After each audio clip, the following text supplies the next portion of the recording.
Hello, and welcome back to the Dungeons & Dragons Podcast UK. My name is Yasmin, and I will be the DM. Hi, my name's Colin, and I play Cuin de Greymont, a paladin from Gavany. Hi, I'm Spencer. I play Caddo Chasseur, a cleric also from Gavany. Hi, I'm Brian, and I play Ogvar Surefoot, a ranger from Kessig. Hi, my name is Samantha, and I play Elora Greyvale, a sorcerer from Nephalia.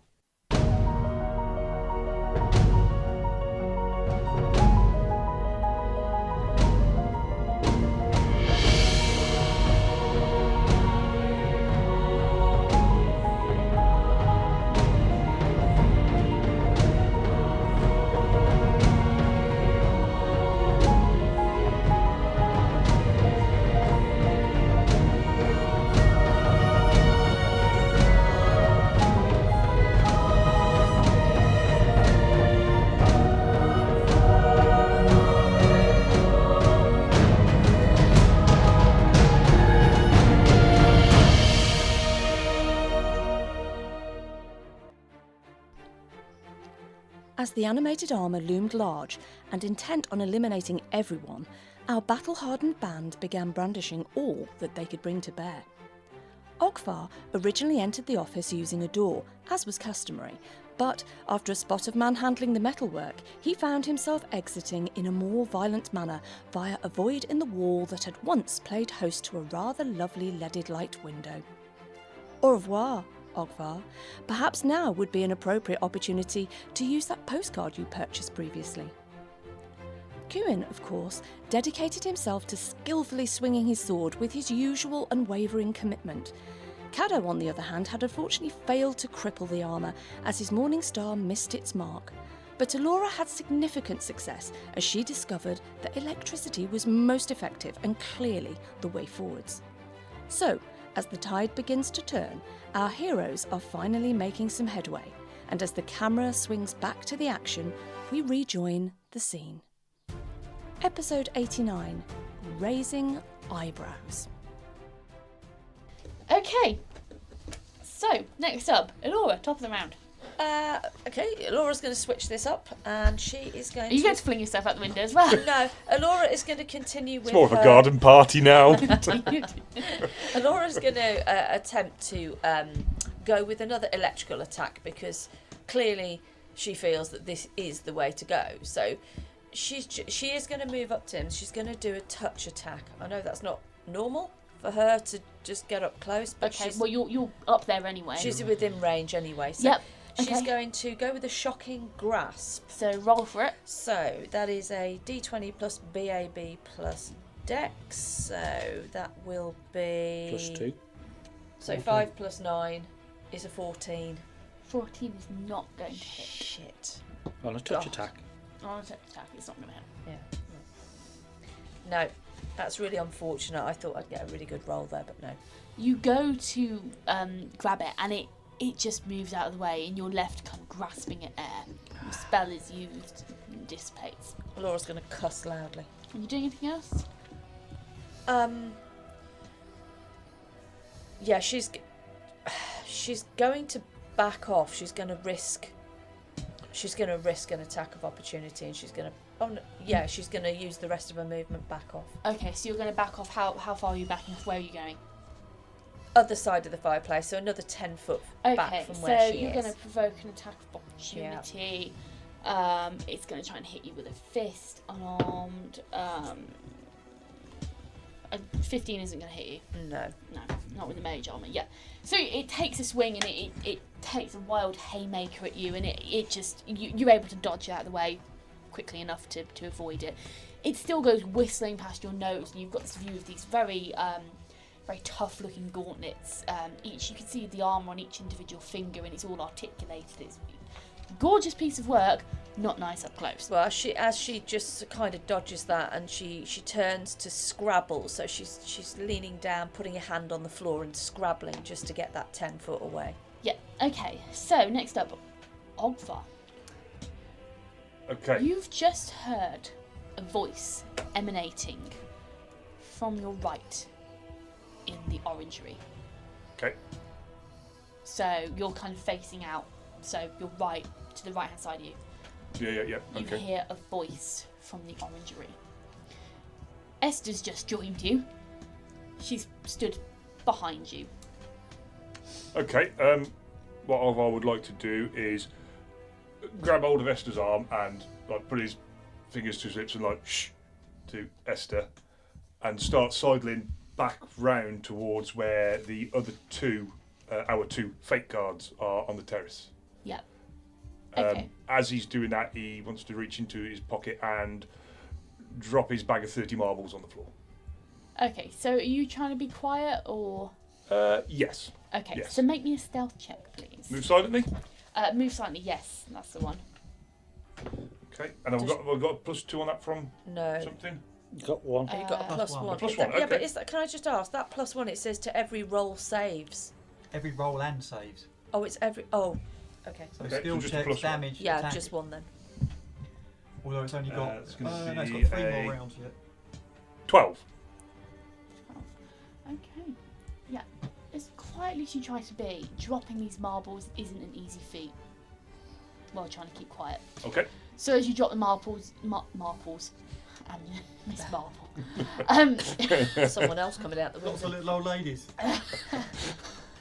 so as you drop these marbles, there is the sound of like the clapping sound of them kind of hitting the floor and then rolling out, and you hear them kind of the sound like marble makes over stone.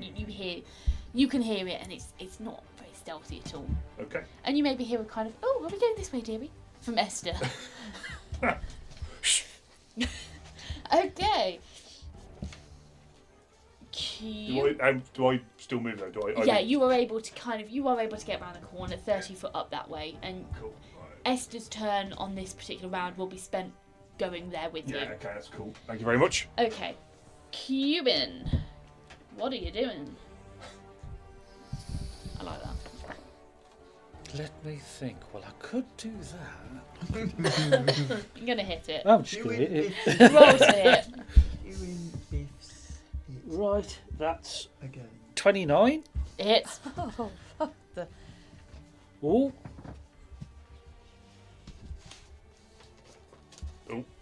Collar's broken. Somebody replace the batteries. Collar's frozen. 17. 17 hits. Oh, Right, so roll you 2 lots of damage. 15 15. Nice. and a 9. And a 9. Okay. So yeah, again, you take these 2 big swings. They are big swings. And you hit, and you can see that again this armour is beginning to crumple even more on the side. It is starting to, looking at the surface now, it looks like a wrinkled sheet. It is starting to look quite battered. Like a washboard. No, it hasn't got abs. It is starting to look very, very battered, and just the kind of the main breastplate area, you can see that it's starting to peel up. There's nothing underneath. You can tell it's just a hollow suit of armour, but this torso area is beginning to cave, and it is beginning to look really, really bad. Okay, the armour is going to make a strength check. It frees its sword from the floor. And that Does that give it me an it will attack of provoke an opportunity? attack of opportunity. So, All of us? Cuban, You're no, within- Cuban's the only one in range. Cuban, you can make me an attack of opportunity. So that's... Would that be the first, my normal? Just your normal, yeah. So that's The big one, the big number. the 17 plus 31. That's going to hit, yeah. So roll me damage on that. That's 5 plus 10 is 15. Okay, nice. Yeah, as it bends down, it's not going to bend that far. But as it grasps its sword and begins to pull, you're able to get another swing in there, straight into its torso, and again it leaves this big kind of...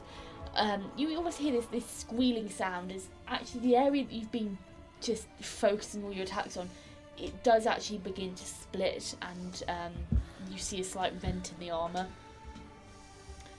Okay. So, Caddo, you're up next. So So you've used your ring twice now, so you can't use it. No, it's up. It's used up for the hour. Use it for the hour. I think I'm just going to step forward and smack it in the back. Okay. Why not? Let's Yeah. step forward. You step forward and roll to hit. hit. Is he in flanking? Because he's Yes, I'm in his yeah. back. Yeah. opposite queuing, yeah. 17. 17 will hit. Oh, that's all right then. Roll your damage. It's about time we got one right. 7. 7. What damage type does your morning star do? It does piercing and bludgeoning. Okay, so Bludgeoning. There's lots of innings. on bludgeoning. Yeah. Yeah. So that was 7 points of damage, was it? that. Yeah. Okay, so yeah, you take a swipe into its back, and you see your morning star. It pierces through, and as you carry on with the swing, you get these kind of pock marks, which are then rent, as if like a myriad of tiny little claws have just peeled back the back of this armour. And you've dealt a bit of a serious, kind of a very serious blow there. You've pierced the armour. You've managed to rent Oh, we're it. making holes in it at last, people. Be useless as a pot now. Put the holes in it. Try to pour water in the top of it, see what happens. Okay, Esther is up next. Oh, she's outside. Yep. Esther, as she goes, you take her along with you. Mhm. You're not very stealthy, but as you go, she pats you very gently on the arm and casts cure minor wounds, 2d8. Okay, yeah. Is that one? Is that cure minor? Yeah. Yep. Okay, and she heals you up for 10 points of damage, Ogvar. Well, cute Oh, light nice. wound. Thank you very much. Light wounds, sorry. Cure light wounds. Yep, and she heals you up for 10 points of damage. You go, there we go, dearie. That should feel a bit better. Oh, it's much better, thank you. Shh. Oh, okay. Why are we being quiet? Because there's a guard round the corner. Oh. Oh no, it's moderate. 2d8's moderate. Yeah, I was going to say Yeah, okay, that so sounds cure a lot- moderate wound. There we go. Got the spell right, finally. So, okie dokie, dearie. Okay, thank you. Shh. Okay. So, coming round the corner. No, they haven't moved any. Oh, I thought she No. was moved. Sorry, I thought you said while they were walking. Yeah, no, she moved up with Ogvar, so she moved ahead of her turn, basically. Okay, yeah.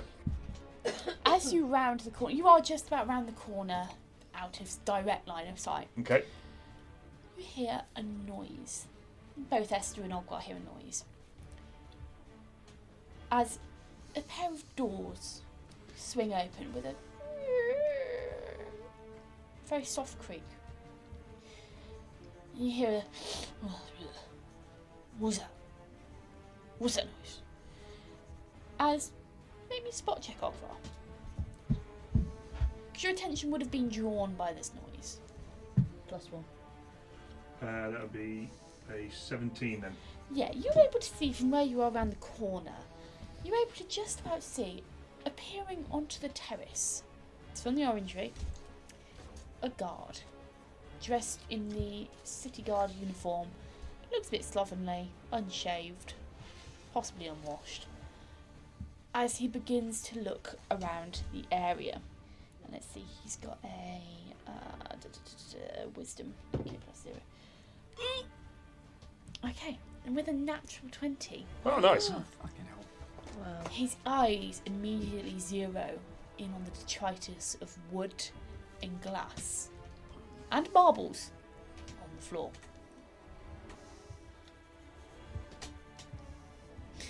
Okay. Elora, your turn.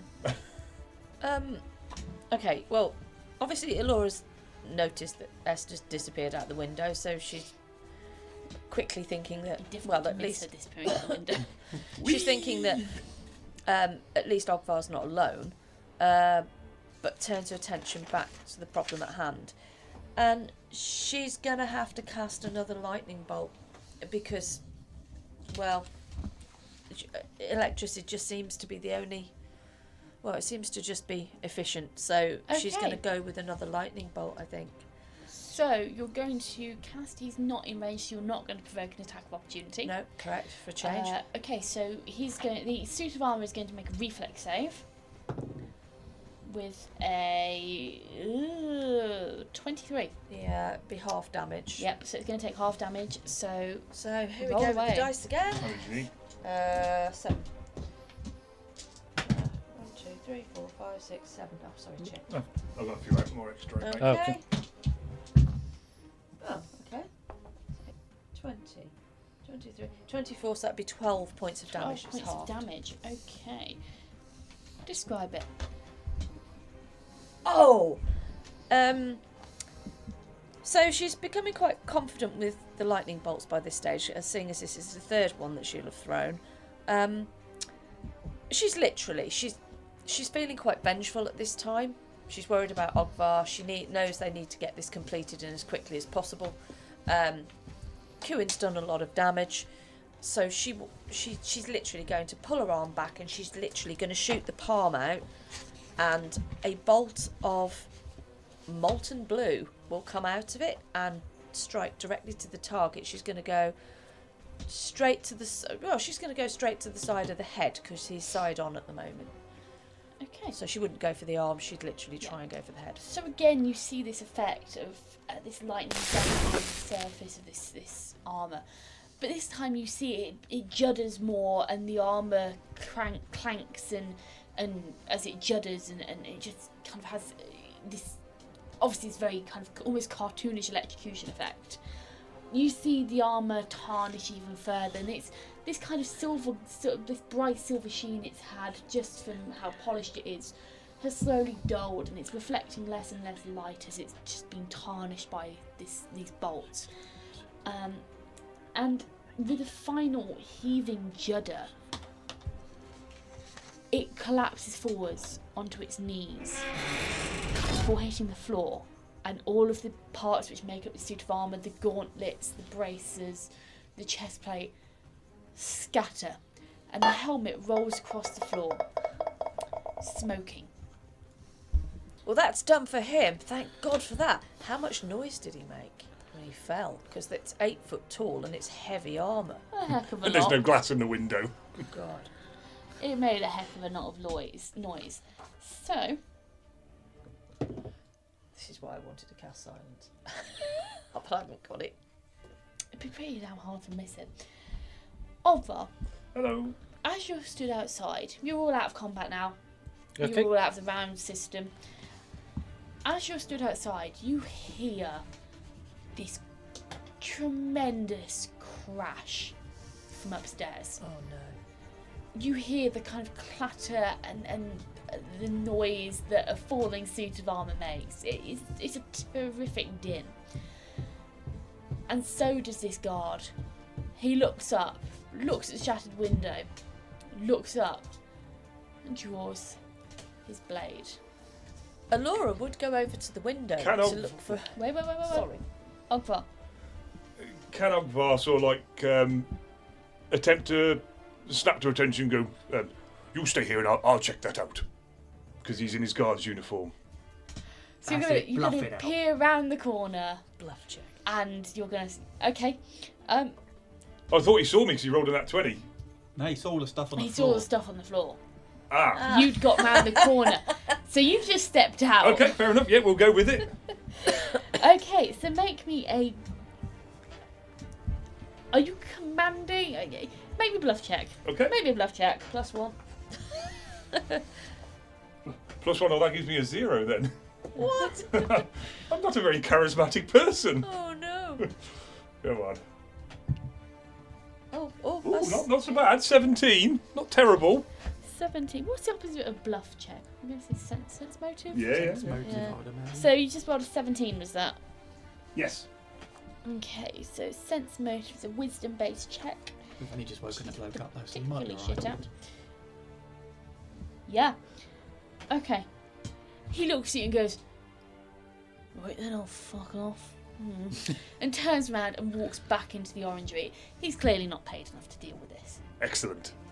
And you are left stood there, backlit by the brazier from the corner, with the light spilling out from upstairs, dancing across the shattered glass on the floor, wondering what the bloody hell went wrong. Looking heroic. Alora's going to move over to the window and she's going to peer down to see what she can see below. Yeah, you can see a heck of a lot of detritus and, strangely enough, marbles. Would I be able to see marbles from that distance? You can see them glinting. Okay. You've got illumination from the floor below, the windows Okay. in the floor below. You can see them glinting. But I can't see Esther or Ogvar. You can't see Esther, and you wouldn't be able to see Ogvar from that angle, no. In that case, she's satisfied that he's not dead. Because he's not lying on the floor. So she's going to turn round, go back into the room and say to the others, well, neither Ogvar nor Esther are down there. There's a lot of mess and marbles, of all things. So I don't know where they've gone. I assume they've moved back round the other side. Well, the marbles are probably Ogvar's, because he had some of those, and I'd imagine that Esther has taken him in hand. Well, They're probably back on the way here. yeah, probably. You might want to unlock that door though. Yeah, When they, well, I they'll tell you what, probably- I'll open the door and look for them on the landing, and you two get over and see if you can work out what's going on with Yeah, the door okay. lock. I'm going to tap Kieran on the shoulder and motion back to the chessboard. Okay, so, starting outside with Ogvar and Esther. What are you doing? So the guard's gone back into the orangery. Yes, he has. Okay, cool. At that then, Ogvar will go further the bit round the corner and chuck up his rope of stone and then give it so it's through the window. Oh no, window shut. Window shut. Window shut, so he won't. He will Alia and Roman are still on that balcony Yeah, on the he'll- terrace. he'll walk round past them and say, we had a slight bit of trouble. We smashed the window and me and Esther came out and came down here for a bit of a walk around. There's another guard out round the other corner. He seems to have gone back inside now, so I don't think you have to worry about him too much, but just be diligent. And at that he will go back through the door and into the library. Esther will Back probably through the window. back through the window, Push yeah. the window open, The window yeah. door. The window. Window Esther door. will probably give it. Oh, hi, Dewey. Esther will obviously follow you, and she's chattering away, going, "Oh, well, bit of a nice trip, and yes, it all went out the window, didn't it? Oh, Yes, it did. Quite so, but we'll have to. I think we need to get upstairs and see what that almighty clattering was up there. Are you all right after your leap out of the window? oh, little scuffed up, but I'm all right. Yes. How are you doing? Oh, not so bad. I think I'll be all right. But I think we really should get back up there and see if everybody else is a-okay. Oh, yes, off we go. Okay. So you both. After you. Yeah, so you get to the top of the stairs, both in Esther and Ogvar. And yeah, you can see Caddo stood outside the door. You make your way over to him and Yeah. So hello there, Caddo. Is Hello, everything you okay? two. Yeah. We've dealt with the armour.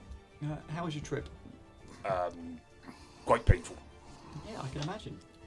But lovely Esther came and things seem to be okay now. But one guard did suspect something, but I think I've how they say, fobbed him off. Excellent work. Well, at least now we won't have to work out which window we're going out of. That's very true. You may want to watch out for a slip hazard. Maybe some marbles on the floor. Excellent. Good work. All right, super. yes, I've quite lost my marbles. In you come then. Okay. So So we shall head back into the so- room and close the door behind ourselves again. Yeah, you head back into the room, and Ogvar, you and Esther are both able to see the kind of the detritus of what used to be this very resplendent suit of armour. It is scattered to the four winds, and you can see clearly that it's obviously shot forward and then just kind of smashed and scattered everywhere. Ogvar put his hands on his hips. Oh, yeah. Oh, that looks better. Oh, we sure showed him, didn't we, everybody? Well, it was certainly an electrifying experience. Well, for him anyway.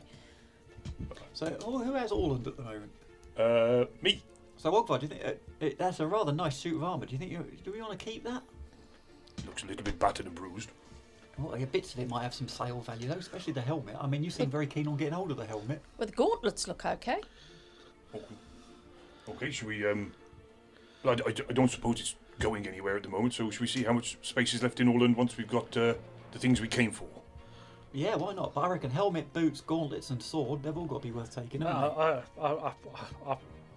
I'm going to pick up the sword and I'll say, yes, this just looks a bit like mine. It is massive. So I'm going to put it on my back. So I've got a great sword as well. How many swords? Kimmy goes over backwards. I've got 2 swords there Sword and 2 swords here. Nobody turned on a magnet. You know that joke we had a while back about him being a walking knife block? Yeah. Yeah, sword's-tastic. I've got 2 daggers as well. Just right for Are you cosplaying as a porcupine? just right for the kitchens of this church. No, this sword is humongous. It's easily 5 foot long. Well, that's a great sword. It's easily. Colin wants a sword! It is easily as tall as Laura, and it's very heavy. But if you want to carry that, you can carry that. We'll put it in Orland. You can have it later. Is that not going to be a bit big to put in Orland? I mean, he must No. have some kind of constraints.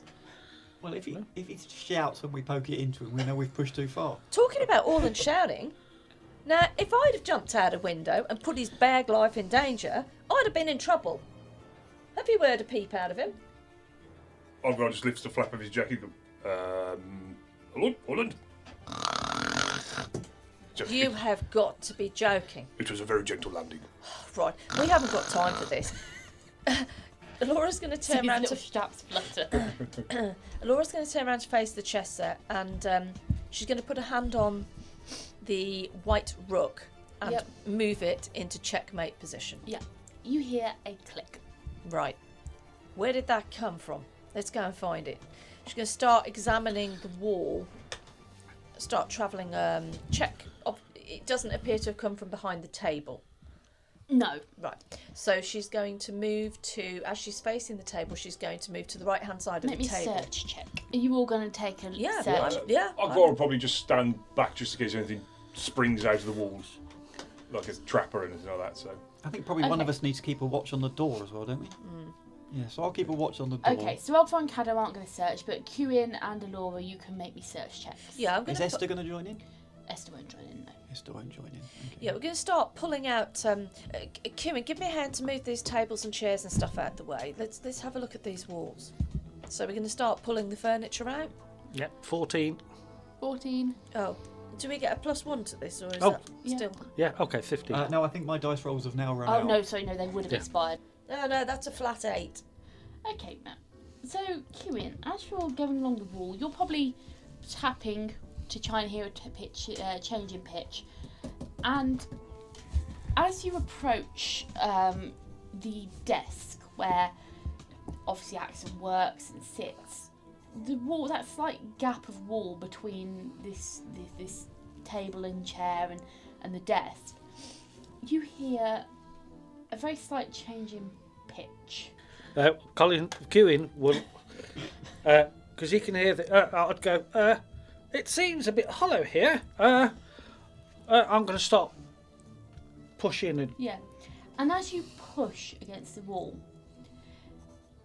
it swings inwards. Oh, I guess you found it. So this should be, according to the map, and she scrubbles around in her pocket for one of the really shitty copies that Colbean had given us. And obviously she can see where there is a room on the back of the private room. Yeah. So she's looking at that and she's going, yeah, this looks like this should be it. I'll And this area, this room beyond, is unlit. okay, so I'll I'm cast- going to Sorry. look around to see if there's a candle or a sconce, Yeah, it's very Grab there's one. quite a few. light it, and I said, right, here goes. Okay. As you walk in. enter the room, Quinn, you can see that you are in a room which is roughly 15 foot deep, 25 foot wide, about the same width as this room, this private office you've been in. And in this room, there is an array of boxes, chests, and shelves. It looks like it's in here.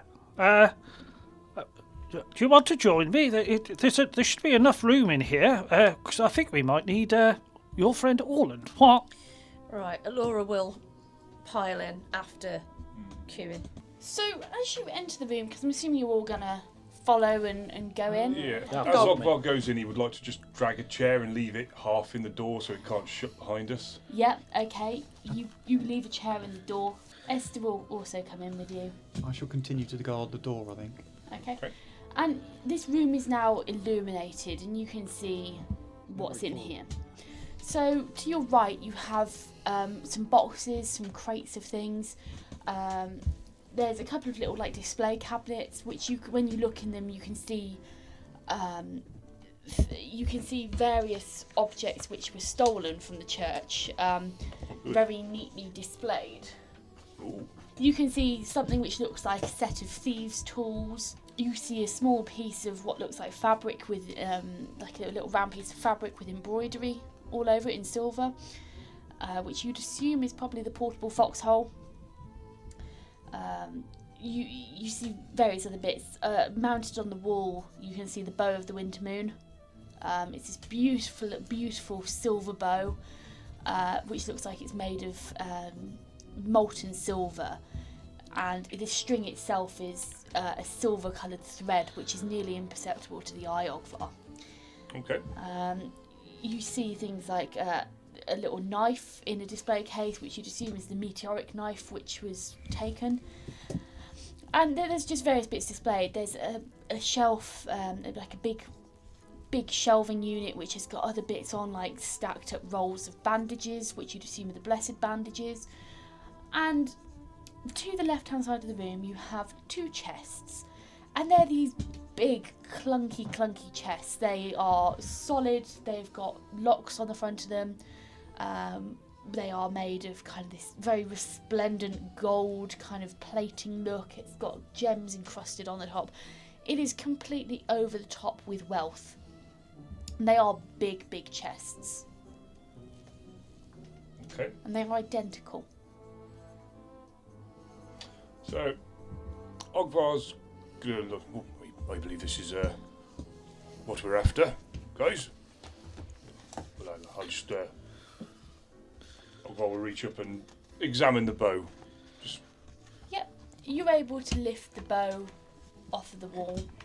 And yeah, it is you can tell it is a gorgeous bow. And although it looks like it's made of metal and it feels like it's made of metal to the touch, it's incredibly light for what it is. It doesn't feel heavy in hand, it feels light. But when you test the string and pull the string back, it is incredible. There's some poundage behind it. And it's really kind of deceptive because it looks heavy, feels light, but pulls heavy. There's some good craftsmanship in this, and I can see why someone would want this as a prize. Well, I suppose we better start wake Orland up and start shoving this stuff up. But what are we going to do about those two chests? I still can't believe that he's got all this stuff. But I do have one question. We're going to lift all this now, but how do we prove to anyone that this is where we got it? I'm sorry, but my drawing isn't going to be any good. Maybe there's something on his desk. We didn't look on his desk, did we? You could check after, I suppose. So the important thing is that we take this back, but proving that it was in here is something quite different. We have the letter to the rat person. We do, but it's very loose evidence. It's a shame I haven't got like one of those imagery discs that I can photograph all this in, but I haven't got one, so... Well, you never know, there might be one in those chests. I don't know. That'd be irony, wouldn't it? Yeah, I guess we'd best start putting this stuff away and see how much Orland can actually manage to hold. Most of it's small stuff. Okay, I'll see if I can rouse him. Ogvar will... Orland? Orland? What is it? What? It's your time to shine. I always shine. My buckles are all shiny. Shine brighter than you've ever shone before. What do you want? Do you want a pastry? Blech! And he chucks up another pastry. Ogvar catches it, he comes up to her. Well, thank you very much. But we're here at our destination. We seem to have found the ill-gotten gains of Mr. Axsom. Would you help us in carrying them and transporting them out? Yeah, sure. What do I miss? Oh, not a lot really. Just a nice suit of armour, and it had a slight accident, and now it's not a suit of armour. And Esther lost her marbles, and not a lot really. Well, we always knew that. She lost them a long time ago. So, Ogvar will ask all, and are we okay to just put things in, or is there like a sorting system in there, or is there an index card or something like that? Tetris, sorry. There's Professor Layton going, so you've got to pack the suitcase. No, I'll take it. Just lob it in. I'll sort it. Okay, we'll start with this, and Ogvar will just feed the bow in. Look after that one. I think it's probably quite nice and valuable. Yeah, it disappears in, and it's in Orland. Okay. So you're just grabbing things like the rolls of bandages, which are the best bandages, a knife. These display cabinets are open. You just flip them up. Yeah, so you just grab everything. So it doesn't take long before the room is bare, with exception of these 2 jewel-encrusted chests. Well, we're going to open those chests or what? I'm not going to just leave those. Well, I'll see how heavy they are. So I'm going to walk Careful, up to they might be trapped. Did everything that we everything that we've put into Orland so far, did that all seem to be all stuff from the church? Was that everything on the list, do you think? I believe so. No. Oh, Oh, no. there was Okay. we're still missing some sending stones. Okay. I haven't seen them yet. Are Or the these sacred chests, scabbards, they're still missing. These chests are large. They are waist high. They are big chests. Okay. have they got locks on them? Yes. They have got like standard kind of, not padlocks, but they've got standard inbuilt locks.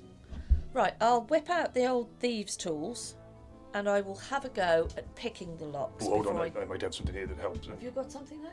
Ogvar will pick out the lock slip grease. Ah, You yeah. might want to try with this. Yes, Okay. yeah. Which chest are you going to? The one on the left or the one on the right? I'll go for the. Oh, it's a chest. Oh dear. Okay, I'll go for the one on. Why does every player do that when somebody mentions there's a locked chest? Every time, everyone goes, oh no. I'm not doing that. Everyone else is taking steps back across the room. Yeah. I'm not in the room, I'm fine. Right, so I'm going to take the lockpick grease off Ogvar. I'm going to go for the chest on the right, Okay. and I'm going to apply some lockpick grease, and I'm going to try and apply my thieves' tools to that. Okay, so what does the lockpick grease do then? Lock slip grease. Lock slip grease. Sorry, lock slip grease. Thick reddish blah blah blah blah. Plus 1 alchemical bonus to open lock. So for 1 minute. Okay, so I'm going to Plus attempt to pick the lock. Okay, so you're going to the chest on the right. Yeah. And these chests are identical. There is no visible difference between these 2 chests. So you go to the chest on the right, you get your lock slip grease out, you lubricate the lock, you insert your thieves' tools, and make me a open lock check. That's a 15 all in. Oh, and it gives you +1. That's a 16 all in. Okay. You are unable to pick the lock. Can I take a 10? Yeah, you want to take a 10 to successfully... Yeah. Yeah, you can take a 10. So, after a couple of attempts, you are able to open the lock. When you open the lid of the chest, everyone in the room, make me a reflex save. Oh, shit. That's a 21 all in from Alora. Nice. We have 14 for Ogvar. 17. 17. Alora, Yes. you are able to dash out of the way as you are nearest the source of emanation and therefore the narrowest part. As a cone of fire gouts out, you only take half damage. She's going to put her arms up and retract really quickly, stumbling backwards, going, ah! What is that? Hot. From being an intelligent sorcerer to hotty, conny. No, that's what she was saying. Hot. Okay. Everyone in the room takes 18 points of damage, with the exception of Alora, who only takes half. And Caddo won't because he's not there. And I'm Caddo not won't there. because he's not in there, because he's not in the room. Right, okay. So that's 15. 18, did you say, yes? 18 18, points, yeah. yep. Oh, wow. Oh, heck. Okay. Oh. And after you have been singed and lost a couple of eyebrows, you can see that the chest now is open, the lid is open, and inside you can see a vast array of items,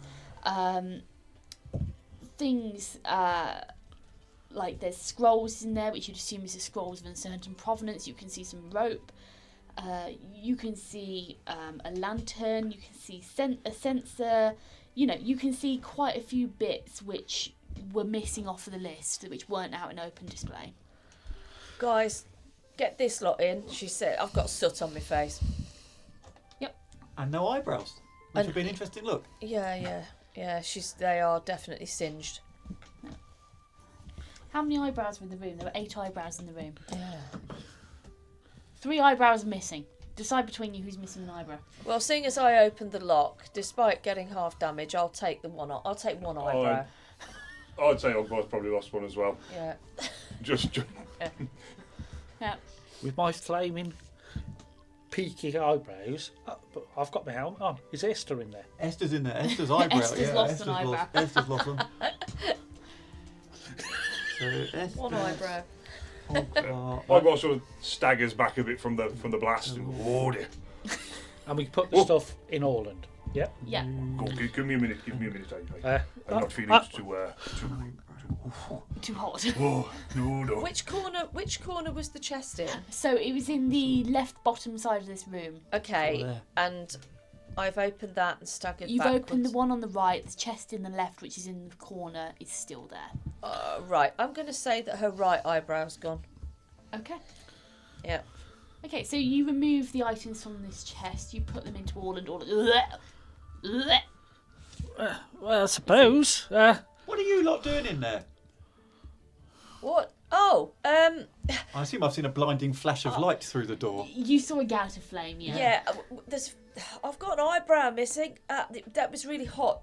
It was a bit toasty. I'll explain later. Esther pokes her head out and she goes, "Oh, hello, dearie," and she's missing her left eyebrow. Ogvar, Has she not realised? No, Esther, she most likely hasn't realised. She's like, "Oh, hello, dearie," and you look at her, Caddo, and surprised expression. she's just missing one eyebrow completely, and it's still slightly smouldering off of her skin. Nice. I'm too much of a gentleman to say anything. What's the funny look for, dearie? I got something on my face. No. Quite the opposite.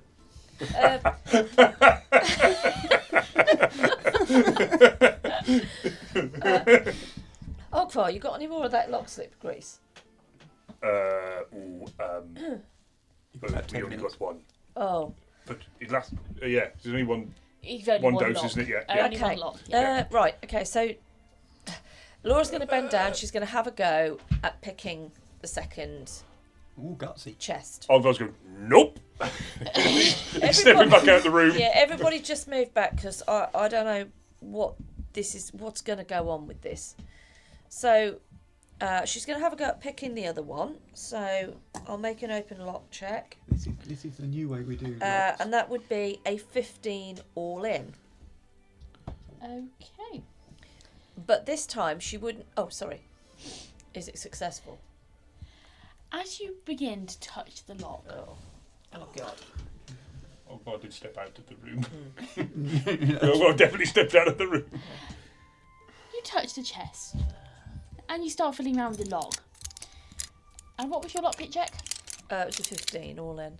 Okay. As you begin to pick the lock, you go to take your hand off the chest, Oh no. only to find out that it is stuck Oh shit. tight. Shit. Laura's gonna say, "Oh shit. Guys, I've got a problem. You're gonna need to help me with this one." As the clash of combat continued, our companions felt that they had found a weakness in their foe. Elora was excited, and she was keen to exploit her electrical abilities to significant effect, whilst Kewin and Caddo dug deep to deliver damage of their own. One floor below, Esther rolled out some healing, whilst Ogvar rolled out some marbles. A guard got interested until Ogvar spun him a spiel, and the duo did a disappearing act back around the terrace to begin their break-in routine all over again. Meanwhile, Back at the end of the mezzanine in the private study, after a belligerent battle, our upstairs team got the upper hand, finally managing to fell the metallic monster, and with the knight now removed from play, the game was up and a quick check enabled them to access the annexed area. With the loot located, they hastened to gather the goods, leaving the contents of just 2 chests to claim. The first took a little liquid lubrication to loosen the lock, causing a few eyebrows to be erased. The second would hopefully be more of a cinch than a singe, but will the sorceress's sticky fingers present a problem? Find out next week on Secrets of the Silver City. Hey, you made it this far, so lend us your ears for a moment longer if you will. Firstly, we are most humbled that you are enjoying our yarn, and the crew thank you from the bottom of their hearts for your patronage. Producing this podcast is incredibly hard work, and as such, if you would like to support us, there are a few ways in which you could really make a difference. Sharing links to friends and family helps to spread the word so others like you can find us, and in turn they too can enjoy the show. Equally helpful is leaving a 5-star review on Spotify and any other streaming services, which will help us immensely. Or, if you feel you could go that extra mile and contribute a few coppers to keep our creative juices flowing, you can hop on over to our Buy Me a Coffee page or drop us an email. We would all be immensely grateful for your support in any form. Lastly, we invite you to visit our website, where you will find information on our campaign from backstories to settings. Join our Facebook group or follow us on Twitter. All the links are in our episode bios. Don't forget to smash the subscribe and download buttons so you never miss the next episode. See you all again next week, folks.